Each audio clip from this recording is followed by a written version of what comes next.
সবাই ভালো আছো? আলহামদুলিল্লাহ আমিও ভালো আছি। তো আজকের গল্পটা অনেকটাই ছোট করে দিয়েছি, সরি আমার cuties, I am really sorry.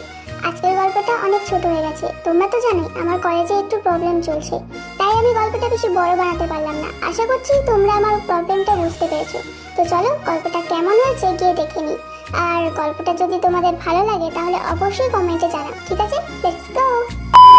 চারপাশ থেকে কেমন যেন ভয়ঙ্কর আওয়াজ আসছে। একটু পর দেখলাম আমাকে কারা যেন গোল করে ঘিরে দাঁড়িয়ে আছে। সামনে তাকিয়ে দেখি সুগা নেই। বুঝতে আর বাকি রইল না যে এটা আমাকে এখানে আনার জন্য কাল সৈনিকদের প্ল্যান ছিল। সবার যেন কেমন ভয়ানক চেহারা। আমার দিকে সবাই এমন ভাবে তাকিয়ে আছে যেন দেখে মনে হচ্ছে আমি তাদের অনেক পুরনো শত্রু। আমারও আর কিছু করার নেই। আমি তাড়াতাড়ি উপরের দিকে হাত বাড়িয়ে আমার তলোয়ারটাকে আমার কাছে নিয়ে আসলাম। সবাই আমার উপর হামলা করছে, আমিও তলোয়ার দিয়ে তাদেরকে আঘাত করছি, কিন্তু এরা মরছে না কেন আমি ঠিক বুঝতে পারছি না। ইয়ঙ্গিও আসছে না। আমি অনেক ক্লান্ত হয়ে যাই। তারপর হঠাৎ একটি জিন পিছন থেকে এসে আমাকে আঘাত করে। মনে হচ্ছে বেশ অনেকটাই কেটে গেছে আমার পিঠে। আমি মাটিতে পড়ে যাই। আমি জানি না যে তখন আমার কি হয়। এমন মনে হচ্ছে যেন নিজের ভিতর থেকে কোনো এক প্রবল শক্তি বের হয়ে আসছে। জানি না কেন আমার পিঠে প্রচুর ব্যথা করছে। মনে হচ্ছে পিঠ থেকে কিছু একটা বেরিয়ে আসছে। জিমিন অনেক জোরে চিৎকার করে ওঠে। এবার জিমিন সব কার্জিনের সৈনিকদের দিকে তাকায়। ওদের দেখে মনে হচ্ছে যেন ওরা জিমিনকে দেখে ভয় পাচ্ছে।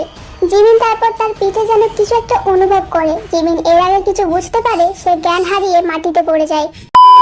যখন জিমিনের জ্ঞান ফেরে তখন দেখে যে ইয়ঙ্গি সব কাল সৈনিকদের সাথে লড়াই করছে। আমার পিঠে এখন সেই প্রচন্ড ব্যথাটা নেই, তবে কেটে গেছে আর একটু ব্যথা আছে। সব কালজিনের সৈনিকগুলো চলে গেছে। ইয়ঙ্গি এসে আমাকে ধরে একটি পাথরে হেলান দিয়ে ভালো করে বসিয়ে দেয়। সরি, আমার আসতে অনেক লেট হয়ে গেছে। কোনো ব্যাপার না। আচ্ছা দেখো তো আমার পিঠে কি কিছু আছে? না তো, তবে অনেকটা কেটে গেছে। একটু পিছন ঘোরো তো। কেন? একটা ওষুধ লাগিয়ে দেব, দেখবে এক্ষুনি ঠিক হয়ে যাবে। নো নিড, আমি পরে লাগিয়ে নেব। আরে যে জায়গায় কেটে গেছে সেখানে তুমি একা ওষুধ লাগাতে পারবে না। আর কাউকে দিয়ে ওষুধ লাগাতে চাইলে ওদের প্রশ্নের উত্তর জানা আছে তো তোমার কাছে। কিন্তু কোনো কিন্তু না, আমাকে ওষুধটা লাগাতে দাও। কোনো উপায় নেই। আমি পিছন ফিরি। ইয়ঙ্গি আমার চুলগুলো সরিয়ে সামনে দেয়। যে জায়গায় কেটে গেছে সেখানে কাপড়টা টান দিয়ে আরেকটু ছিঁড়ে নেয়। আরে কি করছেন? আরে চিন্তা করো না, তোমার কাপড়টা না ছিঁড়লে ভালো করে সেই জায়গাটায় ওষুধ লাগাতে পারবো না। কাপড়টা সরিয়ে ইয়ঙ্গি তার চোখ অন্যদিকে সরিয়ে ওষুধ লাগাতে শুরু করে। কিছুক্ষণ পর ইয়ঙ্গি তার হাত সরিয়ে নেয়। ক্ষত ভালো হয়ে গেছে, কোনো রক্তও নেই। জিমিনের ফর্সা পিঠে যেন ইয়ঙ্গির চোখ আটকে গেছে। পিঠে কোনো ব্যথা অনুভব না হওয়ায় আমি পিছনে তাকাই। দেখি ইয়ঙ্গি আমার দিকে নেশা ভরা চোখে তাকিয়ে আছে। আমি তার চোখে সুগাকে দেখতে পাচ্ছি। তারপর ইয়ঙ্গি কিছু একটা ভেবে তার চোখ জীবনের দিক থেকে সরিয়ে নেয় আর তার গায়ের থেকে একটা কাপড় নিয়ে জীবনের গায়ে জড়িয়ে দেয়। ওকে, এবার আমার যাওয়া উচিত। আমরা তো হেঁটেও যেতে পারি। কেন? দেখছো না রাতে সমুদ্রটা কি সুন্দর লাগছে? আমার একটু হাঁটতে মন করছে। ঠিক আছে তাহলে চলো।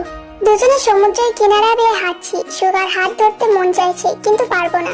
আচ্ছা তুমি এত রাতে এখানে কি করছিলে?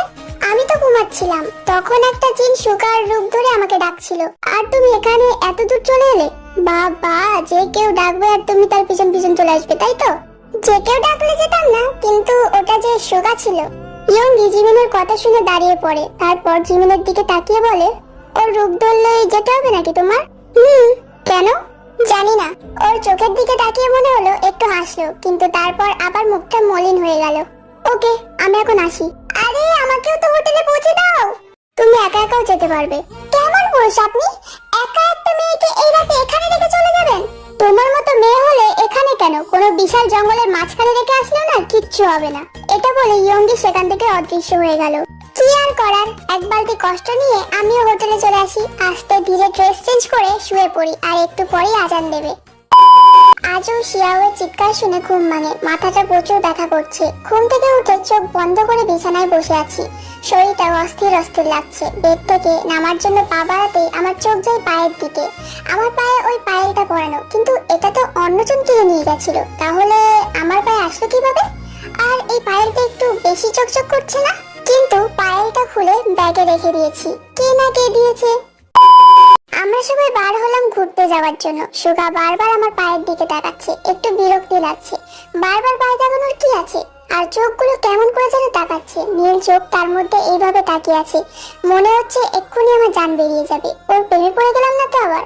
আজকাল সুগাকে দেখলেই যেন কেমন কেমন লাগে, ওর চোখের দিকে তাকালেই হার্টবিট বেড়ে যায়। তারপর সবাই তাদের গন্তব্যস্থলে পৌঁছে যায়। অসম্ভব সুন্দর জায়গাটা, কিন্তু মানুষ বেশি, সবাই অনেক ছবি তুলছে, কারণ আজই এখানে লাস্ট দিন। জিমিনও কিছু ছবি তোলে, তারপর জিমিন একটু দূরে গিয়ে দাঁড়ায়। মাথাটা কেমন জানি করছে, মনে হচ্ছে এক্ষুনি পড়ে যাব। মাথা ঘুরে আমি পড়ে যেতে যাব, ঠিক তখনই সুগা এসে আমাকে ধরে ফেলে। কি হয়েছে মিন? সুগা জিমিনকে ধরে একটি পাথরে বসায়। জানি না, শরীরটা যেন কেমন কেমন একটা করছে, আমার ভালো লাগছে না। এই সময় এরকম একটু হবেই। তোমার কি মনে হয় আমি প্রেগনেন্ট? ও ওয়াই আর ইউ প্রেগনেন্ট? ছি, কি বলছো তুমি? তাহলে তুমি বললে কেন? তুমি বললে কেন এই সময় এরকম হবে? এই সময় বলতে কোন সময়কে বোঝাতে চাইছো? না মানে মানে মানে ওই এতদিন ধরে জার্নি করেছো না, তাই বললাম আর কি। ও, হঠাৎ ব্যথাটা অনেক বেড়ে গেল। জিমিনের চোখে পানি চলে এসেছে। জিমিন সুগার জ্যাকেটটা শক্ত করে চেপে ধরে আর কান্না করে দেয়।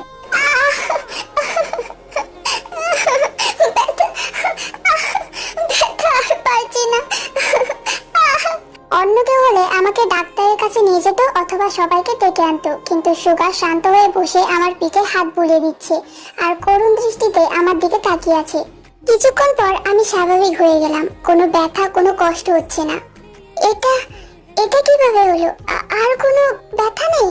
আচ্ছা, তোমার আর 20 বছর হতে কতদিন বাকি? এই মুহূর্তে এরকম প্রশ্ন কে করে বলো না? এই 3 দিন।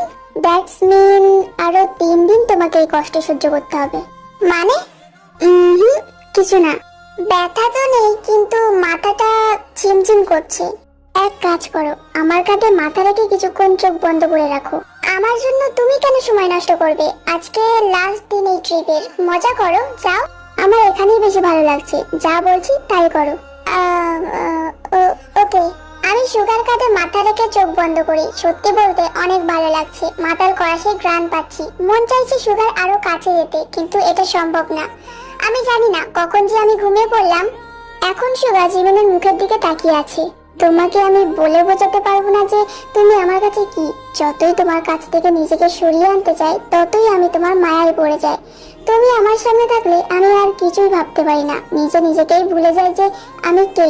তোমাকে আমি নিজের করে পেতে চাই। হয়তো এটা সম্ভব না, আমি তোমাকে আর কষ্টও দিতে চাই না। প্রায় 8 ঘন্টা পর জিমিনের ঘুম ভাঙে। উপরে তাকিয়ে দেখে সুগা তার দিকে তাকিয়ে আছে। জিমিনের একটু লজ্জা লাগে, তাড়াতাড়ি সেখান থেকে উঠে দাঁড়ায়। এবার কেমন লাগছে? এখন বেশ ভালো লাগছে, কিন্তু সবাই কোথায়? সবাই একটু ওই দিকে গেছে। বাহ, আমার কথা কারোর একটু মনে পড়লো না? Like seriously? আরে না, ইবো, শিয়া আর লিনো এসেছিল তোমাকে ডাকতে, আমিও তো চলে যেতে বললাম। মানে কি? ওরা এসে কি দেখে? কেন, যেভাবে ছিল সেভাবে দেখে। কি? আমাকে এভাবে দেখে ওরা কিছু বলেনি? না, শুধু বলেছে চালিয়ে যাও। ও শিট, এবার আমি ওদেরকে কি বলবো? আচ্ছা ঠিক আছে, চলো ওদের কাছে যাওয়া যাক। আমি আর সুগা তাদের কাছে যেতে সেও একটা ভেটকি মাছের মতো হাসি দেয়, যার মানে হচ্ছে তলে তলে তাহলে টেম্পু চালাও। কি হয়েছে? আমার দিকে সবাই এভাবে তাকিয়ে আছিস কেন? কেন, তোমরা জানো না আমরা কেন তাকিয়ে আছি? তলে তলে তাহলে এত কিছু? আই এম তো টোটালি অবাক। আরে তোরা যেমন ভাবছিস তেমন কিছু না। জিমিন কথাটা বলতেই সবাই জিমিনের দিকে সন্দেহজনক দৃষ্টিতে তাকায়। Jimin just what the hell look নিয়ে অন্যদিকে তাকায়। তোমাকে তো ভাই আমরা পরে দেখে নিচ্ছি। ঠিক আছে, মন ভরে দেখো। সব স্টুডেন্ট বেশ অনেকক্ষণ ধরে এদিক ওদিক ঘুরে দেখছে। প্রায় দুপুর 1:30 বাজে। শিয়া ছবি তুলতে জঙ্গলের দিকে যায়। আরে জঙ্গলে কেন যাচ্ছিস? ওদিকে যাস না। আরে ধুর, কিচ্ছু হবে না, এখানে কত মানুষ আছে বলতো। একটু জঙ্গলের ভিতরে গেলে কি হবে? একটু গিয়ে জাস্ট ছবি তুলবো আর চলে আসবো। আরে শিয়া ঠিক বলছে, চল তো সবাই। কি আর করার, আমিও তাদের পিছনে পিছনে যাই। শিয়াও, ইবো আর লিনো ছবি তোলা শুরু করে। সুগাও আমার কয়েকটা ছবি তুলে দেয়। অনেকক্ষণ প্রায় হয়ে গেছে, কিন্তু ওদের এখনো হয়নি। তবে এবার আমার আর ভালো লাগছে না, মনে হচ্ছে কেউ আমাদেরকে দূর থেকে আকর্ষণ করছে। এখানে আর বেশিক্ষণ থাকাটা ঠিক হবে না। আমি তাদেরকে ধমকি জঙ্গলের বাইরে নিয়ে আসি। রাত প্রায় 7:56 বাজে। আজকেও সবাই বাইরে লক ফায়ার জ্বালিয়ে গোল করে বসে আছে। সবাই সারিবদ্ধ হয়ে গোল করে নাচছে। লাস্টে বলে কথা, আমরাও বসে বসে সবার নাচ দেখছি। জিমিন, আমার না কেমন যেন একটা লাগছে। কেন, কি হয়েছে? জানি না কেন, কিন্তু আমার যেন মনে হচ্ছে কেউ আমার দিকে নজরে তাকিয়ে আছে। ইবো শিয়াওয়ের কথা শুনে এদিক ওদিক তাকিয়ে বলে, কোথায় রে? কোন সে বেটা যে আমার গার্লফ্রেন্ডের দিকে তাকায়?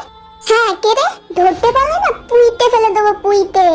আমার ব্যাপারটা একটু অদ্ভুত লাগলো। আমি আশেপাশে ভালো করে তাকিয়ে দেখি, কিন্তু কেউ নেই। বাট স্টিল আমার কেমন যেন একটা অনুভব হচ্ছে।